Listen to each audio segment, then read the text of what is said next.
What's going on, my creative collective? Welcome to your daily creative reading for September 27th. I think, yep. So we're going to hop right on in here. Oh, look at them. A little facial hair coming in. Anyways, okay. So let's do this. Spirit, what messages do you have for my creative collective for the 27th of September? Okay. With love. I dig it. Okay. And we'll get one more. Okay, that was easy. That was easy. Okay. So, to kick things off with love, I went for a hike this morning, and right now at this time of year here, it's freezing. So, it's a little bit, it's cold. It's going down to like single digits Celsius at night, which is wonderful because I can sleep with like my duvet and all curled up, and it's wonderful. But when I go for hikes, there's like a ton of mold and all of that stuff. So it's, anyways, it's all good though. It was a great hike. So let me just do that there and that way. Okay. So, dearest you, selfless giving is an elixir so sweet and life-giving and amazing that it should be customary for everyday living. Right now, generosity is being asked of you. Let go of a debt, release an obligation, or do a solid kindness to someone for no other reason than as an exercise of the heart. You will be surprised how quickly a generous heart is repaid. We know it often doesn't happen in the immediate exchange, so temper your expectations. Know that life has an uncanny way of sending miracles seemingly unrelated to your kindness, yet interconnected in magical ways. The more you act from generosity, the bigger your heart grows, and the more love and abundance you will experience. We also know that someone could be entering your life with a generous offer for you. Take it and trust you are worthy and deserving of it. You have to receive, not just give. We love you so much over here. I like this a lot. Like, obviously, I've spent so much time volunteering and kind of giving of myself to community and causes and things like that, related specifically to 2S LGBTQ things. But just in general, I feel like that's, I don't know, I saw a quote once that said, like, activism is like, it's sort of just something that you do as part of membership on this planet. And that's not true for everybody, but for me, definitely, it felt that way. But nonetheless, when I think about debts, what came to mind while I was reading this and debts is, I'm going to mispronounce the name, and I usually look it up, and I'm frustrated that I can't. Najwa Zabian has, if I butchered that, I'm so sorry. Anyways. She posted something about emotional debt the other day, and I was just kind of scrolling through Instagram, and it popped up. I'll put a link in the description below to the specific post, just to clarify that. And so it's from, I think she has a new book, new-ish. It's called Welcome Home. But that particular post that she did was just talking about emotional debt. And she did talk about this relative to the book, so it's in there too. But just emotional debt is where you accumulate all of these things that you can't really or don't really have the ability to overcome or work with. So you keep amassing. Imagine if like you had bills hitting your account and you weren't filling up the account with anything. So you weren't, there was no income coming in. So it was just constantly going into overdraft, right? And eventually, emotionally, you reach like emotional burnout. And then that has its own kind of cost. And that's where it's like you have to receive. And that's part of filling up that account, right? Emotionally speaking. And I think Stephen Covey was the one who talked about the emotional bank account, something along those lines. But possibly, this is like at least 15 years ago. But I'm sure others have too. Anyways, that came to mind, and like emotional bank accounts and like deposits and withdrawals and how we're kind of managing that. And it's like an emotional budget, right? So as I've transitioned, I've done a bunch of different things in terms of getting IDs and names changed on things and updated and all of that stuff. And sometimes I will ask questions that can tell me how much of my emotional budget is going to be taken by that interaction if it causes any kind of dysphoria or things like that for me. So it's like assessing that, and that's really loud today. I don't know why, but we'll take a look and see. Let's see where the cards take us. Your emotional bank account. And that is one of the first places that abundance and luxury and like just that like that feeling of like lavishing on yourself, like just that luscious zest for life, right? I've talked about it before, but that joie de vivre, like it's like it's that in terms of emotional account, it's almost like, and Abraham Hicks talks about this too, in terms of the like, you know, how you feel is what you attract. And it's like when your emotional bank account is low, it's about filling that, right? It's about filling your cup, as it were. But there's something more here. I feel like it's like, have we been pushing away, I don't want to say opportunities, but the receptivity, right? When people give you compliments, do you take it? Or, you know I've caught myself sometimes lately. People will compliment me and I'm like, go on, as if to like, it's very Leo of me, but it's almost like it's having to catch myself and sometimes saying thank you instead of joking it away, right? So it's that kind of thing at a very basic level, but we'll see where the rest of the spread takes us. I feel like that was like a TED Talk, a whole word before the tarot. What messages do you have for my daily creatives for September 27th, Spirit? Oh, Temperance. I feel like temperance is literally in here. Where is it here? We know it often doesn't happen in the immediate exchange. Yeah, you will be surprised how quickly a generous heart is repaid. We know it often doesn't happen in the immediate exchange, so temper your expectations. So maybe this is about tempering your expectations, where it's like, and the balance, right? The alchemy. Are you expecting something to happen like right away? Because that's your expectation. And it's also not divine timing. So if something's going to happen, it'll happen on its own, but without our help, because that's the point of divine timing, right? So I think this is a little bit of dream your dream, call it into being, make it such vivid. Imagine it so vividly and joyously and big that it's like a whole sky that covers everything, but then leave it alone. Like, leave it alone. Find something else to do. Get kinetic sand, play with things, make Play-Doh, whatever it is, whatever it is.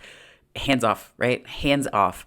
I did a program at work. For those that don't know or are new to the channel, I do have a sort of day job outside of this, and I work with youth. And one of the things that we did is called, there's like this stacking cups challenge, and seeing how tall you can make the structure, and just sort of getting kids to think about the engineering aspect of things and to really experiment with their own ideas of how things can build and how tall to build it, right?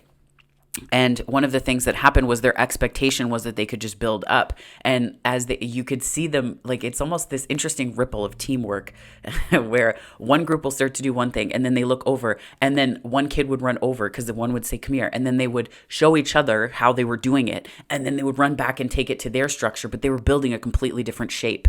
And then that person, and it was just watching the ideas take flight and catch on, working with them. And it was just so brilliant. Like, I've said it before, but like, kids are some of the wisest sages on this planet. They are so smart, and they're so wise beyond years, everything. It's just so humbling. It's so humbling to behold, and to teach too. Like, I feel like I'm supposed to, I teach in a way, but they teach me more than anything.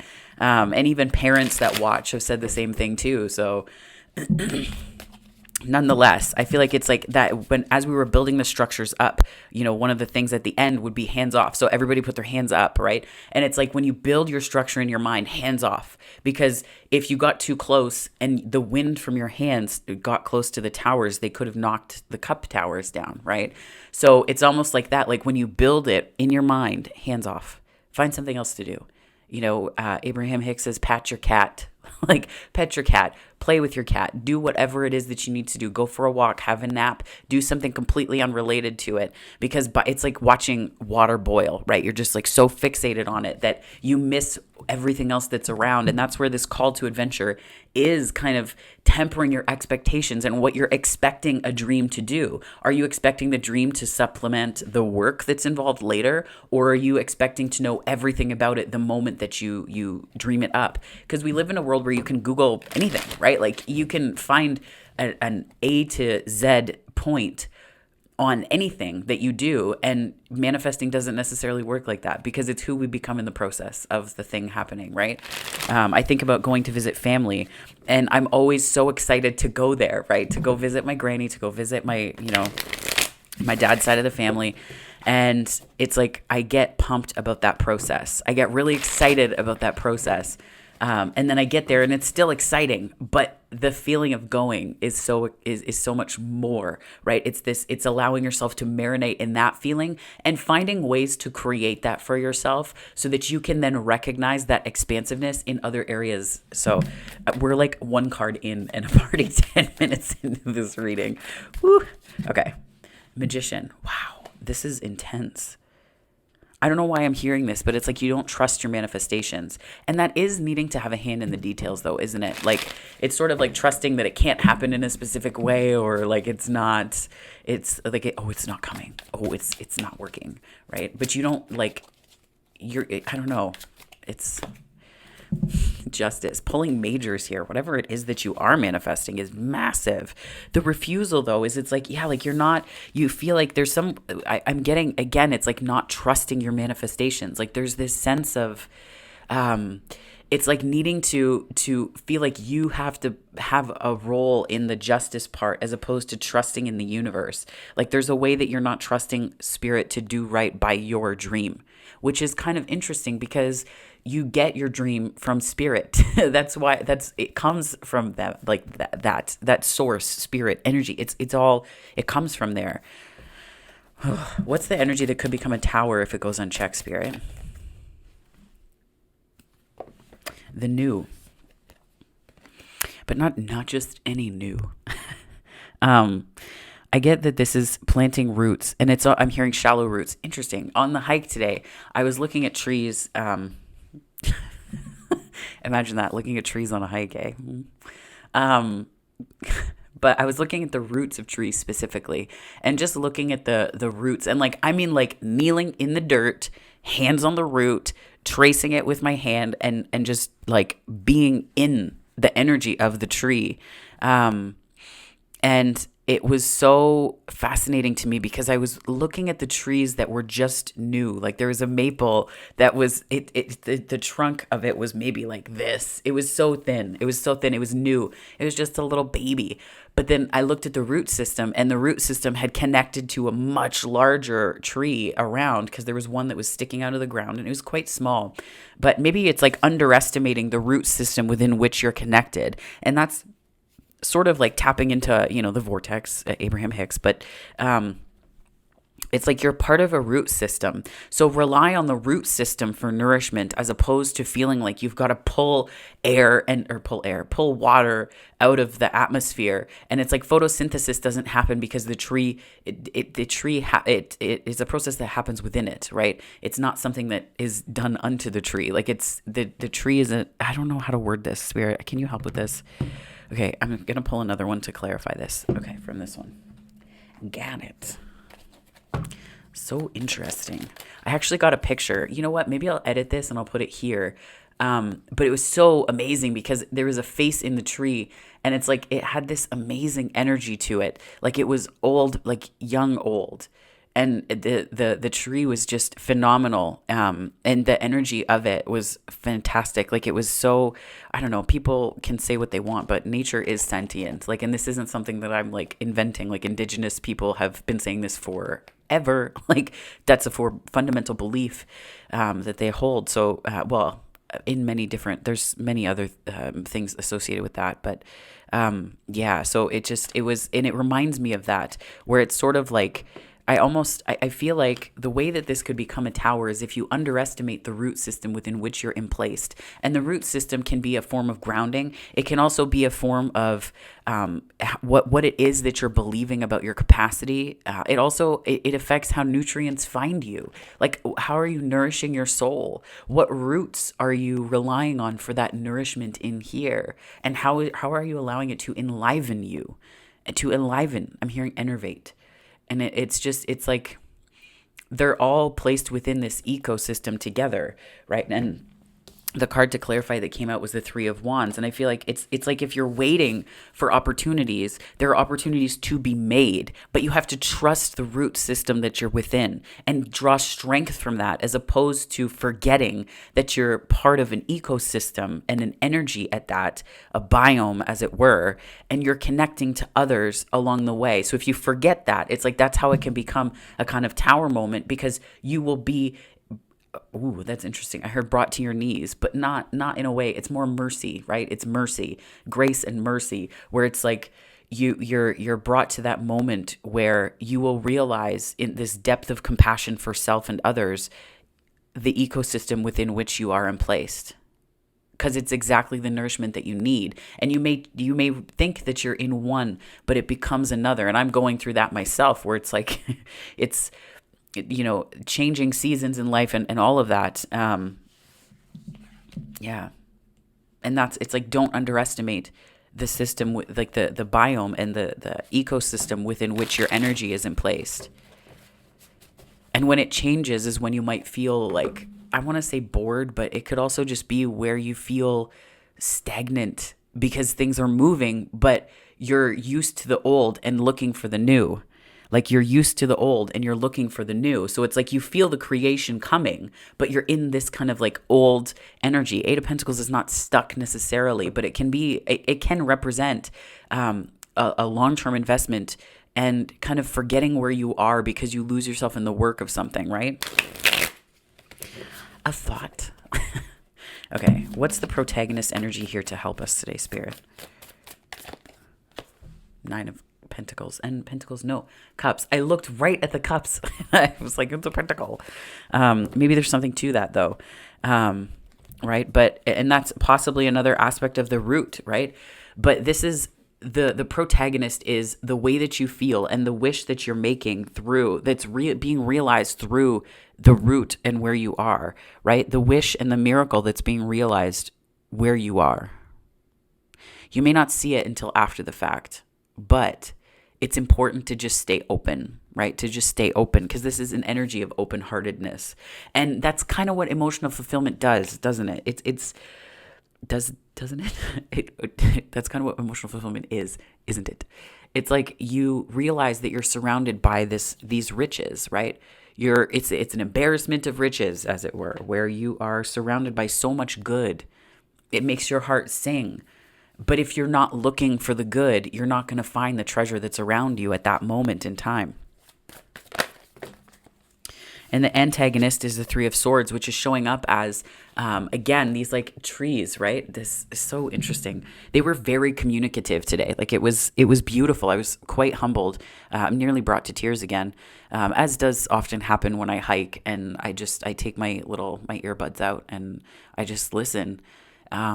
Not just to the way that the trees sound like an ocean of like ocean waves in the wind, but just to the energy. But I feel like this is like, there was one tree in particular that I saw, and the bark had fallen off of the tree, and you could see on the trail where the limbs had gradually begun to fall off, and you could tell that it was from the same tree because of the specific markings on the bark, but the bark had started to just peel off completely.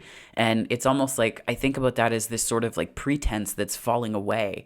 And it's like beliefs, like shedding beliefs that no longer serve you, things that no longer work for you, that didn't work before, but that really don't work now. And I feel like that's where it's like, so when I see the Nine of Cups, I think about wish fulfillment, but in the reverse, it's like real discomfort.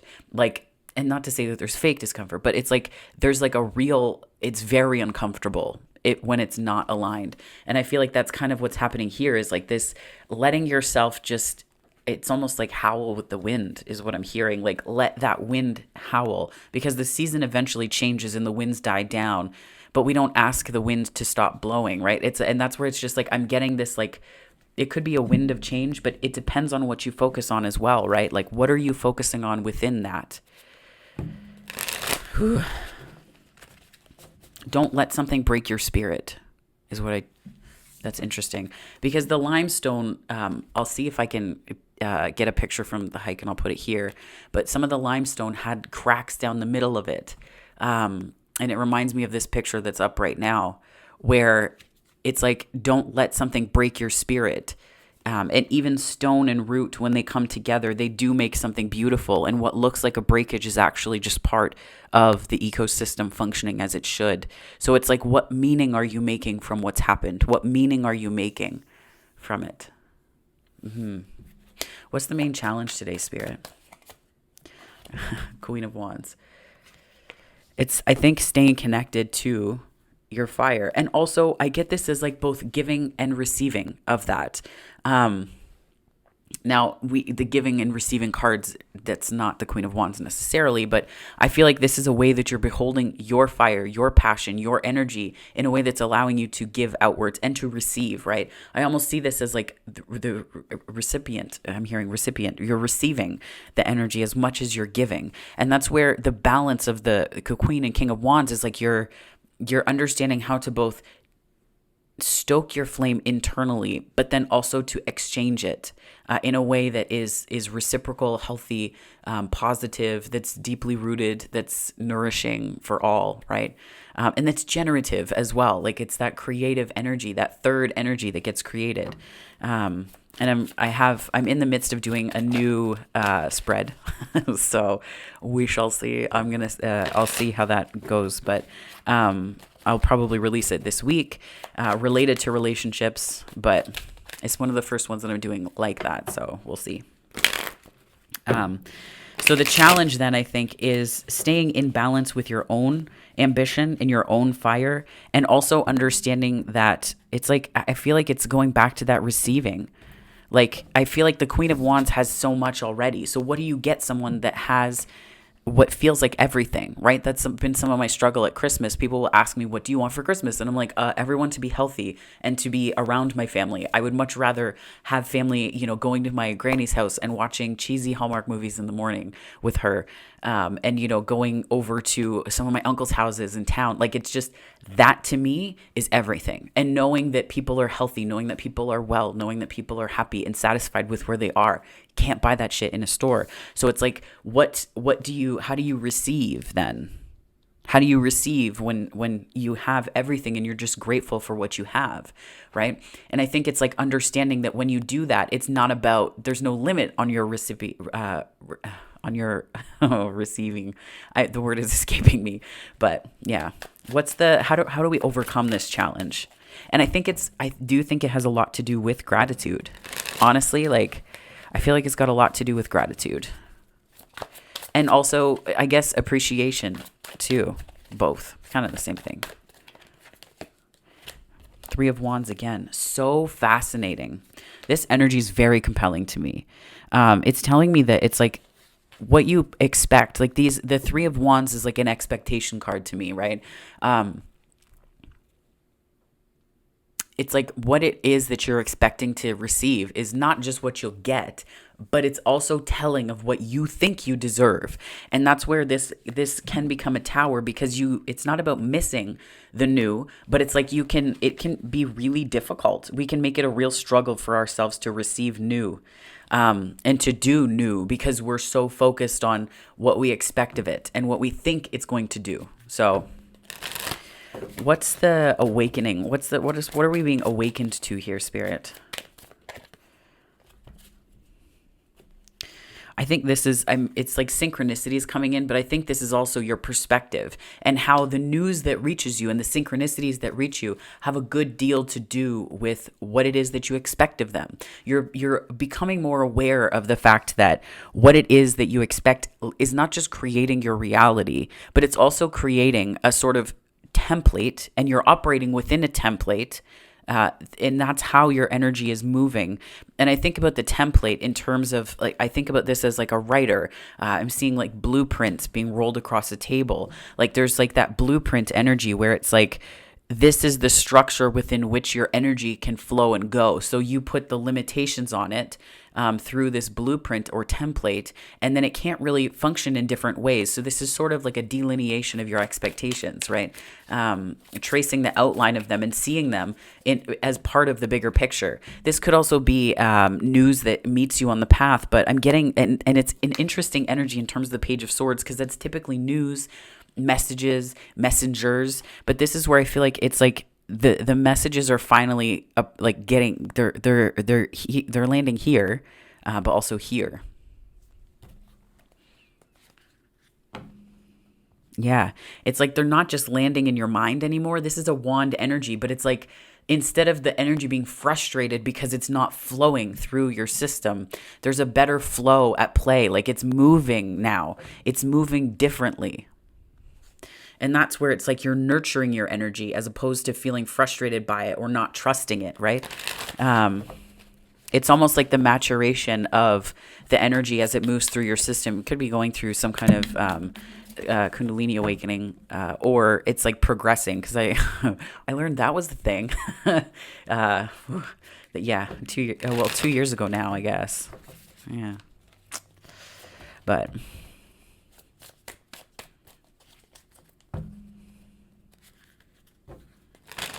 Spirit, what's the main lesson here today? To let things transform that need to transform. Could be Scorpio energy as well. In terms of signs, we have Scorpio, Gemini, Sagittarius, Libra. Yep. So I feel like it's like allowing things to shift and change. Not because you're like, F this, but it's because it's like, that's what needs to happen for you to know and own your power, right? I feel like these two energies are so connected. And it's like when you resist the call as the magician, when you show up as the magician and you resist that call, transformation has to happen because it means that the energy is meeting a blockage, whether that's a blockage in abundance or belief of whether you can, whether you deserve, whether you're enough, whether you're worthy. It's like the energy is like hitting a wall. It's like that blockage and nothing can move. Things do show up like in a trickle, but it's not the deluge, as it were, that you could possibly be experiencing. So it's like this is your transformation. Like you are transforming into a more confident magician because the confidence doesn't come from knowing you can, because you've manifested things before, I'm sure, that worked in your favor or worked well. So this is really about manifesting from a place of letting the manifestations transform you, because there's a bigger wisdom that you're connected to. I almost see this as the combination through this reading, interestingly and intuitively, as a combination of the magician and the star birthing through the death card and through that scorpionic transformative energy. And that's the transformation that's taking place within, right? The star is not here, but we still have a clarification to go. So I'll be brief with that because I recognize that we're almost at the 30-minute mark. Spirit, what messages do you have for my daily creatives? Just to clarify this message so far. This is a beautiful transformation. I think it's like encouragement. It's encouragement not to give up. It's encouragement to keep going. Yeah. Ain't that the truth? Ace of Cups. Yeah. That's great energy. Remember what I said at the beginning about the cup, like filling your cup? It's almost like there's a way that it's like relying on other people or situations to fill your cup, but now it's like turning to spirit, because that's the nourishment that doesn't leave. Like that's the nourishment that's like lasting and that solid foundation. And that's what ends up being you filling your cup, right? It's looking at the opportunities not through the eyes of other people and externals, but the ones that you generate for yourself and the ones that you can see for yourself. So we have the Ace of Cups here. That's beautiful. And then the Queen of Swords kind of came flying out there. I don't know why I'm hearing this. I haven't listened to this in a very long time, but I'm hearing We Are the Champions by Queen. There's no time for losers because we are the champions. And that's what I saw or heard when looking at the Queen of Swords. Maybe that's like your like amp up song. I don't know.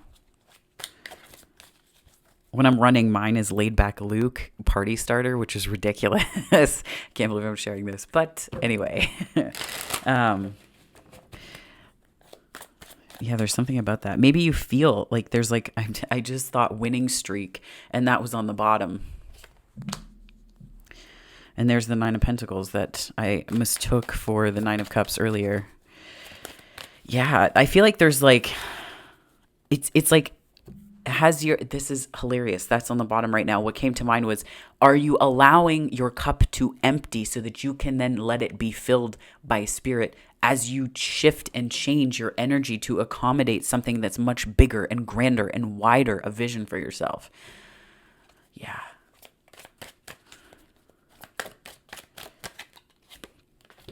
Ace of Wands. There's so much creative potential. And then the Death card again. Wow. The Queen of Wands and the Eight of Wands. Expected to move quickly. It's not just the transformation that's going to move quickly. So I get the impression that it's like the transformation of past heartbreaks and disappointments into a new story. Sometimes you have to write it out, right? I often talk about them, but Abraham Hicks, again, this is kind of a process that they talk about where it's like rewriting your story. So instead of talking about the disappointments, instead of talking about the times that it was really hard, find silver linings in it so that as you tell the story, it has less of a charge, right? Instead of talking about your day, I mean, do let the emotion out. Don't feel like that's like, don't use it to bypass things, right, that need to be discussed and unearthed, because then it just doesn't help at all. And that's it's like this Queen of Wands, but in reverse, right? Like it disconnects you from your creative capacity and potential. So what this is like a transformation of heartbreak, and it's allowing yourself to see opportunities and to see things with much greater clarity in terms of doing right by yourself on the one hand, but it's also seeing things that come to you. It's like receiving. This is like receiving 101, where it's like allowing yourself to empty. And I get like forgiving yourself. Like this is almost coming across, interestingly, not the traditional interpretation by any stretch of the imagination, but it's like forgiving yourself as a way of doing right by yourself in service to this emotional fulfillment that you truly do deserve. But if you hold guilt, and if you hold guilt inside about anything or something happening or a way that you were or things like that, you can push away your good because you deny the capacity of the cup to exist. You shrink the size of the cup. So you're like, here's a tiny little shot glass. Can you please put, well, I have like I used to do wheatgrass shots. And so anyways, I have these little ones that I use for that, but it's like you're putting it into this tiny, tiny glass. Like, please put it into a teaspoon. Let's do that, right? Let's put it into a teaspoon when you could have like a whole trough or an ocean of good around you. It is literally as big and wide and vast as you can imagine it. But it's like if you feel guilty, you won't believe that it's possible for that to happen. But this is almost like clarity of belief and intention. And there are new opportunities, like the Ace of Pentacles, Ace of Wands, Ace of Cups is here. And it's telling me that these might be a little bit more subtle. The reason why it's more subtle is because the Three of Wands is now, it's interesting. It's coming across in terms of like an inflection. And the way that like this, it's like a reflection through the deck, that it's a card not just of expectation, but it's also a card of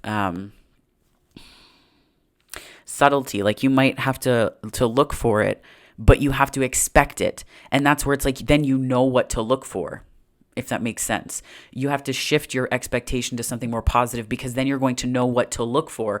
Because if you haven't done that and you just take whatever comes, well, then that's, you'll just take whatever comes, as opposed to being focused and directed in one way so that your energy is much clearer. And that's where this Queen of Swords is really loud. And I think it specifically relates to something to do with relationship happiness, but also relational happiness. So, emotional intimacy and ways that you work with other people, the ways that you connect with other people, the ways that things come to fruition for you. That emotional connection is really important here. You might have been blocking emotional connection, and like, to be honest, it looks like there's, valid disappointments here, but you have to let those things be transformed by the power of what you have coming, because you have to believe that you deserve what you have coming in order to release the negatives that didn't work out. And negatives are all relative too, right? Like, the negative things that happened, you're one silver lining away from that becoming something that was the best thing ever. Like, so is it really negative? Like, I don't know. I mean, certain things are, let's be real here. There's certain things that are, and we're not trying to, invisibilize or erase people's experiences and say, well, that you're just a silver lining away from it being better. When I was nearly murdered, that shit would not help me. That did not help me. People have it worse. Really? I was like, right. So don't talk yourself into those places or those corners where you don't have to feel things, and I think too that other people do that at times when they're uncomfortable because they haven't taken their own process seriously. So find people who it's safe to just feel around, which sounds, I say that as an air sign, a lot of air. So people might be like, yeah, that's sort of what you do with emotions. But for my fellow air signs, find people that it's safe to feel around, where you don't have to have that pretense. You can say, I just need to be a mess right now. And you can, let that be, but don't put people and friends in the place of like therapists, right? Don't do that, because then that can really harm relationships and friendships. So all of that, like, thanks for this disclaimer, a little PSA. Okay, so let's pull an affirmation here. Okay, Spirit, what messages do you have to close out this reading for my daily creatives? I love my body, and I follow my joy. I follow my joy. Your thoughts influence the kind of day you'll have. Name 3 ways you could make today even more enjoyable than you thought it was going to be. That's a good one. And then I love my body. Do a downward dog, take a dance class, book a foot massage, be kind to your body. And that, includes like hiking and things like that too, right? So, and then this one to close it out, you are loved. Oh, I really enjoy this. Oh my gosh, this is going to be so good. Okay. Dearest you, we are sending you waves of love and joy as we watch you reap the rewards of your tenacity and faith. We know how long it has taken for you to reach some of your goals, and that you've had disappointments along the way. Right now, we suggest you take a deep breath and fill yourself up with gratitude and tune in to the vibration of well-being. Temporary conditions may be trying to hypnotize you into seeing something else as your reality, but we know that happy rewards are on their way to you even now. Change is the only constant, so be open to it. You will achieve your dreams and more, we promise. But more important, your happy rewards will be gathered up in the small moments, the gentle breezes, the soft kisses, and the quiet commitments. Your happiest moments will be on the journey itself, not arriving at any destination. Oh, so good. That's awesome. And I feel like the Scorpio energy is on either end of this spread. I don't want to tilt the camera down, but because sometimes it falls. But that's like on either end of the spread, right? So either side of it. And this is amazing. But this is the transformation, right? You just have to let that go, right? Change is the only constant, so be open to it. You will achieve your dreams and more, we promise. But more important, your happy rewards will be gathered up in the small moments. So it's like looking for those small moments. And that becomes the path, right? That becomes the one step at a time that you follow that then opens doors for so many different things. So let that lead you. So if this resonated, give it a like and subscribe. I'd love to have you on the channel if you're not here already. And if you are here, thank you so much for joining for my subscriber base. And as always, wherever this finds you on the time-space continuum, morning, afternoon, or night, I hope it finds you very well, my friends. Take care.